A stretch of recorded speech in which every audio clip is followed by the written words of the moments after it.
At maraming mga mananampalataya na bakit sila nanihina dahil sa kadahilanan na wala na sila dun sa alignment ng ating Panginoon. Pero bago ang lahat ay mag-pray. Lord, salamat sa iyo. Hiling lang namin sa iyo, Panginoon, ay ang gabay at pagtubay ng Holy Spirit at patuloy kang mag-speak sa aming buhay sa kalamitan upang ikaw ang siyang patuloy na naluwalhati. Salamat, Panginoon, at sa mga naroon ang mag-asawang Peter at Yogi. Ganun din, Panginoon, na patuloy kang magpaalala sa kanila kung ano man ang mga bagay na pangangailangan nila ay hindi yun ang maging hadlang para hindi sila umaten. Salamat, Lord, at yun po ay sa pangalan po ni Jesus, sa patnubay ng Holy Spirit. Amen and amen. Okay po, ang title po natin ay Because of Faith.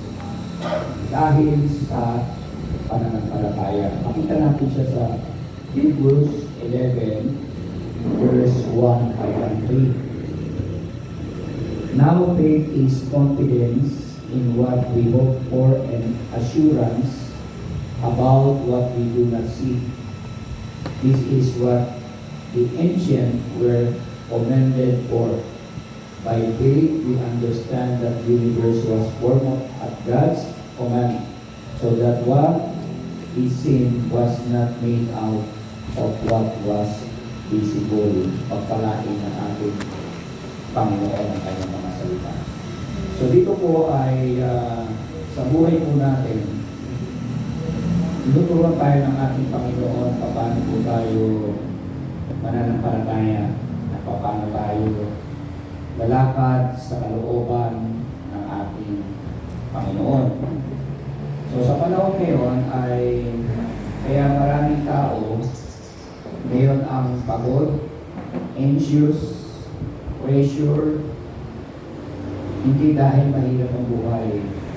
Kaya tayo pagod, kaya tayo pressure, kaya anxious, kasi kumikilos tayo minsan labas na sa design ng ating Panginoon.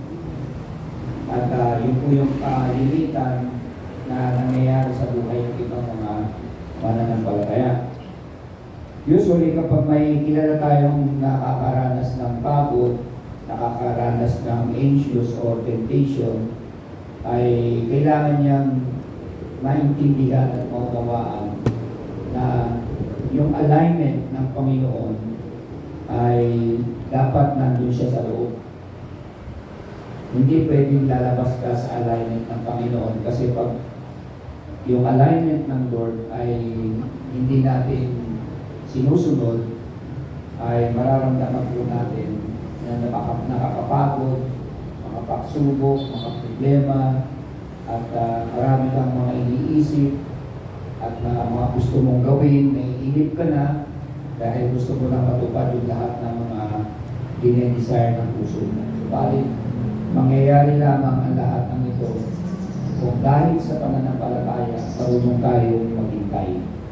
Marunong tayong pumasok sa alignment ng ating Panginoon. Kasabi ba natin kami? Amen.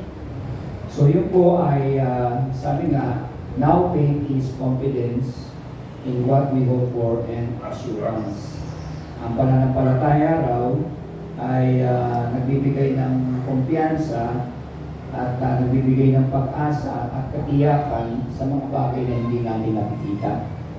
Pero minsan, pag tayo mayroong mga nararamdaman tayo sa ating mga katawan, napapaisip tayo baka ito ay cancer na, baka ito ay sa myoma na, baka ito ay sa ganito na. Yung nagiging overthinking kagad tayo, binibigyan na agad natin ng conclusion. Nung pala, hindi naman pala yun. So, mapapansin natin ang Panginoon, gusto niya, meron tayong kakaibang pananampalataya. At dahil sa pananampalataya, natututo tayo, diyan tayo nagmamature. Diyan tayo nakakakita ng mga bagay na nais ng Panginoon. Kasi yung spiritual faith, meron niyang hatid sa atin na maunawaan natin ang mga bagay na hindi natin naunawaan dahil sa pananampalataya. Sabi nga sa verse 3, By faith, we understand that the universe was formed at God's command. Dahil sa pananampalataya, makikita natin kung paano ginawa ng Lord ang universe. Kung paano niya ginawa ang mga bagay na dapat nating sundin at nakikita natin yung mga imposible na hindi possible. Kasi yun talaga yung faith natin. Lahat ay God is in control. Lahat ng mga bagay na nangyayari sa buhay natin. Ngayon, meron tatlong bagay na nais na ipakita sa atin ng Panginoon. Number one, spiritual being must be trained to believe in God. So, ang ating daw espiritu, kailangan laging tinuturuan, sinasanay, at dapat naniniwala sa sinasabi ng ating Panginoon. Tutugtungan ko lang yung message ni Lord Sunday. Kailangan lamang natin na ipatrain natin yung espiritu natin sa Diyos. Para yung pananampalataya natin ay lumalim ng lumalim kasama ng ating relasyon sa Panginoon.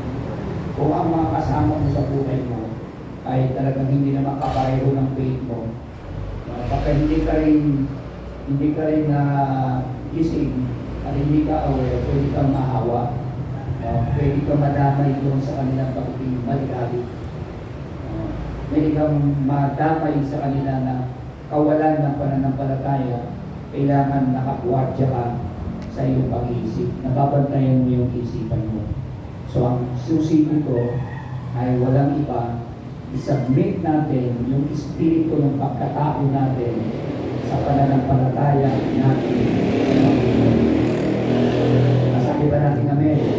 So ang gagawin lamang natin, tama yung mga ginagawa natin, yung iba ay nagbubukas sa mga simbahay, lahat po ng mga cell group natin, panahon na dapat yan sa mga bahay-bahay na para yung mga pamilya ay masave, yung mga pamilya makakilala sa Diyos, yung mga pamilya ay marinig ang ebanghelyo ng katotohanan, kalakip ng tatak ng banal na espiritu sa kanilang buhay. Kaya pagandaan natin, yung faith po natin, hindi po, yung salvation natin, hindi po yan mawawala.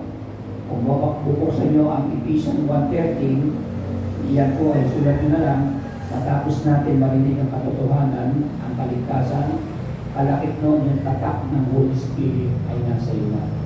Kaya pag ikaw ay ligtas na at si Holy Spirit nasa iyo na, hindi mo magagawa ang pumatay, ang magnakaw, ang makilunya, ang gumawa ng mga immorality, hindi mo yan magagawa kasi may Holy Spirit na nakatira sa Espiritong tinuturuan ng ating Panginoon. Masabi ko natin, amen? Amen. So yun po yung pinakamahalaga. Kaya nga, spiritual being must be trained to believe in God. Turuang maniwala, turuang mabuhay sa Panginoon, turuang mag-disciple, turuang mag-share, turuang magtiwala kahit sa kabila ng aming mga sakit at karamdaman. Pangalawa, because of it, we receive healing from our illnesses. Dahil sa pananampalataya, kahit cancer pwedeng umaling.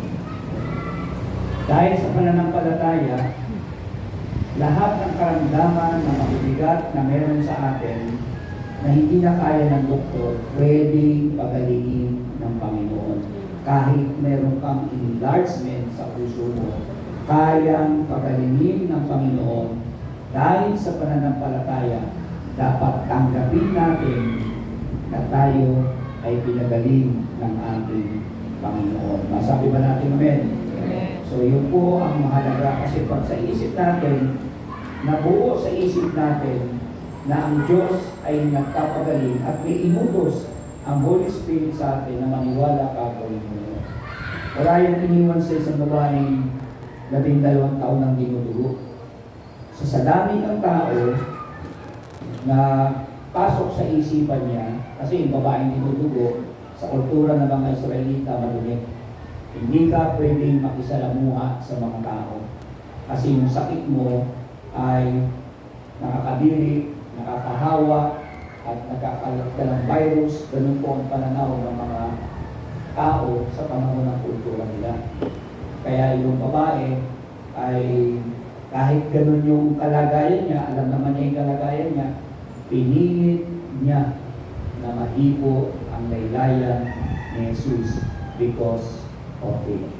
Sabi niya, gagaling ako, alam ko gagaling ako once na mahipo ko ang laylayan ng Panginoon Jesus. So nang mahipo niya, nagtagumpay siya, na-conquer niya yung takot, na-conquer niya yung karamdaman, napahinto ngayon si Jesus. Sabi ni Jesus, parang may humiko at may kapangyarihan na umalis sa aking katawan. At yun ay hindi lingid sa babae. At sinabi niya, Panginoon, ako po yung humiko. Dahil sa iyong pananampalataya, ikaw ay magaling na. Kaya tandaan natin, habang tayo nagkakaigat, may mga bagay tayong tatawin ng mga karamdaman, huwag natin kakalimutan, meron tayong pananampalataya na binigay ang Panginoon sa atin. Masabi ba natin amen? Amen. So yun po ang pinakamahalaga. Yung faith natin, paglalagayan ng isang malalim na pundasyon, isang malalim na relasyon natin sa Panginoon, para sa ganon, tayo po ay maging nakamag. At mangyari ang kalooban ng Diyos sa atin. Pangatlo, because of faith, God reveals Himself to strengthen the foundation and relationship with God. Dahil daw sa pananampalataya, ang Diyos nag-reveal. Nangungusap sa espiritu ng pag-iisip natin. Naghahayag siya ng mga bagay na dapat natin malaman na ang Diyos, kontrolado niya ang lahat. Ang Diyos, dahil sa pananampalataya natin sa Kanya, nagkakaroon tayo ng kalakasan, lumalalim yung ating pundasyon, lumalalim yung ating relasyon dahil sa Panginoon. So yung faith natin, pinaka-importante sa lahat.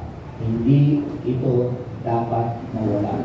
Binigay na sa atin yung faith na yan, kailangan na lamang natin maniwala kung na tayong pag-isip.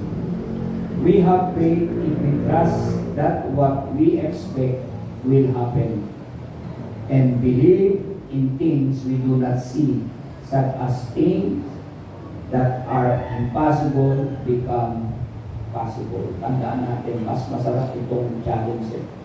Yung imposible, pwedeng maging possible kung ang faith mo ay genuine. Amen? Kapag ang faith natin genuine at kakaiba at nakakagawa ng mga kamanghamang ng bagay, doon ikilos ang ating Panginoon. And God pleases those who trust in Him. The Spirit that is our being is what is trained in the faith of God to defend our relationship and foundation with God. Kaya kapatid, pinaka-importante sa lahat, patibayin natin yung ating pananampalataya. Ang pundasyon kailangan matibay at malalim para hindi tayo bubagsak. Hindi matinag man pero hindi babagsak. Lalong tumitibay yung paniniwala natin kapag tayo dumadanas sa mga matitinding pagsubok. Kapag tayo dumadaan sa mga matitinding mga karamdaman, doon naghihimala ang Panginoon sa atin. Ang pananampalataya, isang karunungan na nag-create sa isip natin, sa puso natin, na parang meron kang gustong gawin na pinapagawa ng Panginoon sa iyo na kailangan mong gawin. At kahit bawal, kahit nakakatakot, hindi mo maiisip kung bawal at kung takot kapag utos na ng Diyos kesa sa utos ng tao. Sabi ba natin amen?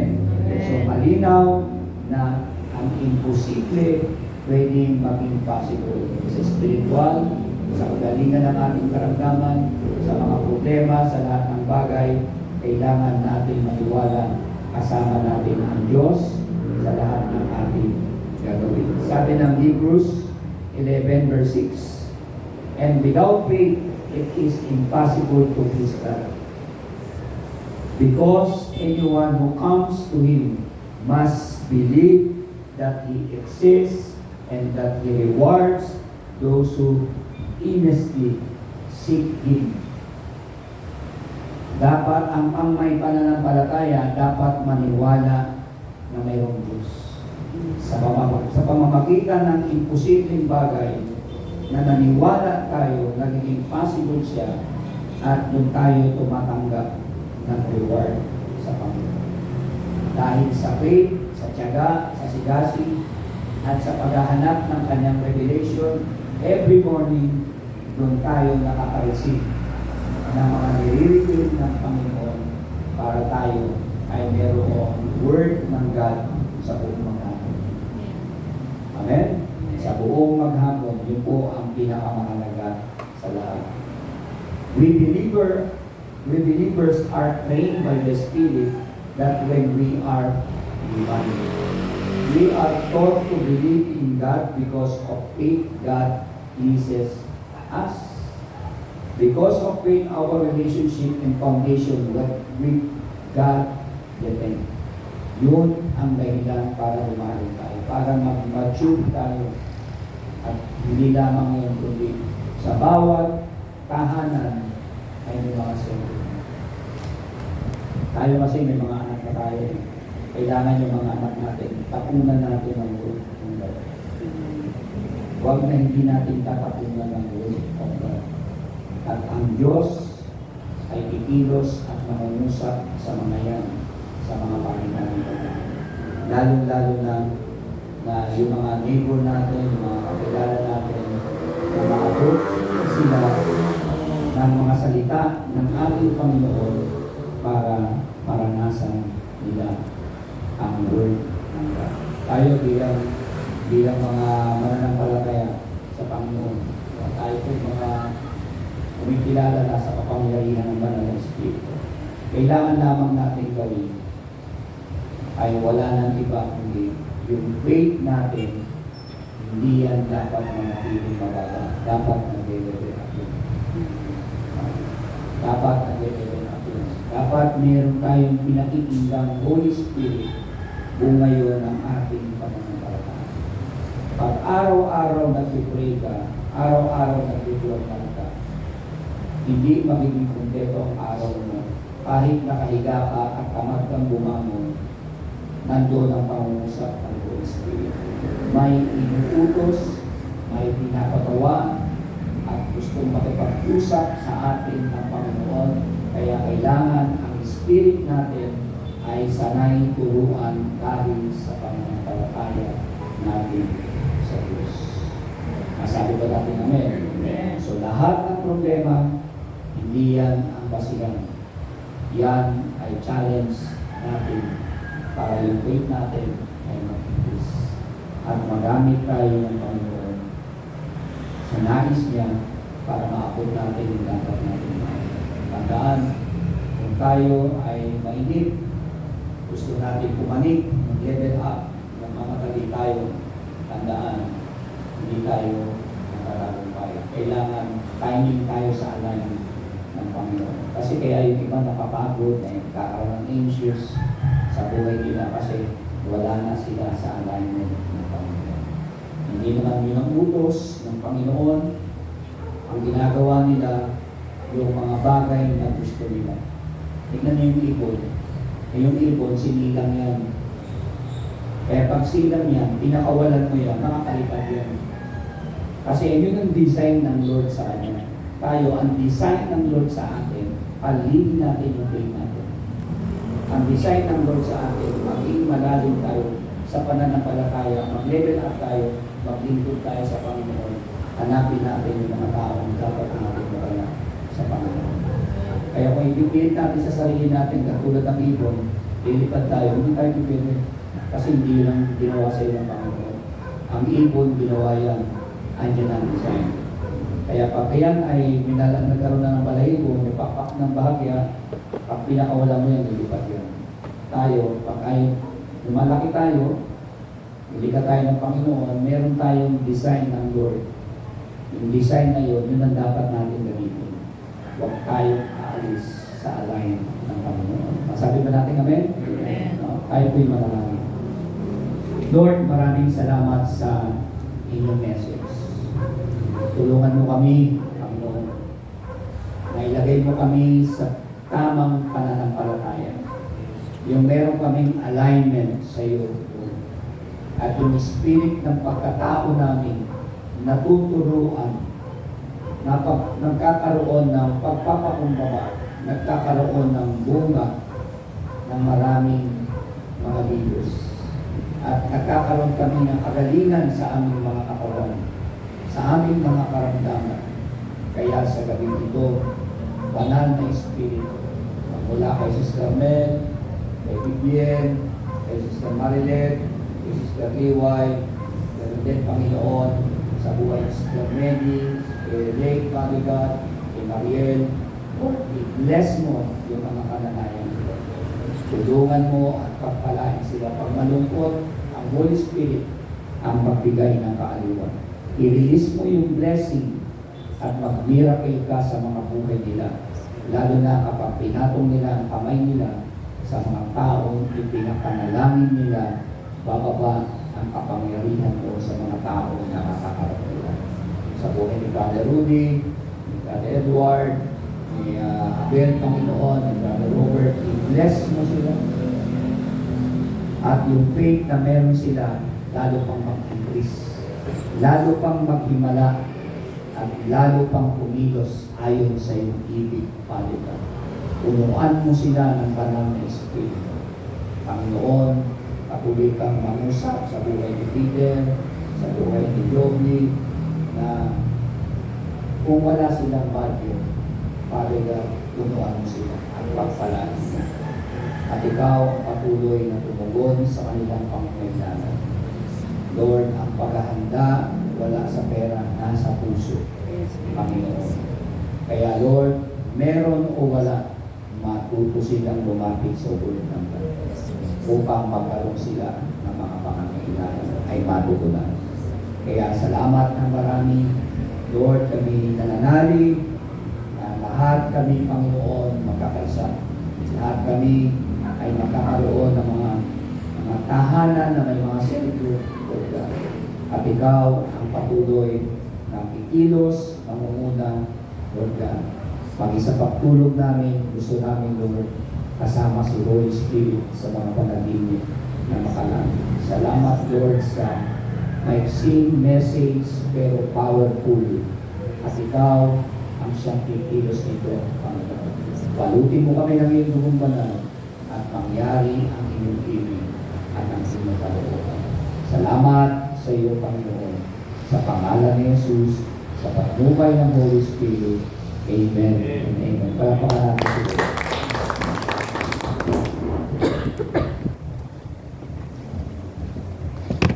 Amen. Salamat po sa mensahe ni Lord. Ngayon po,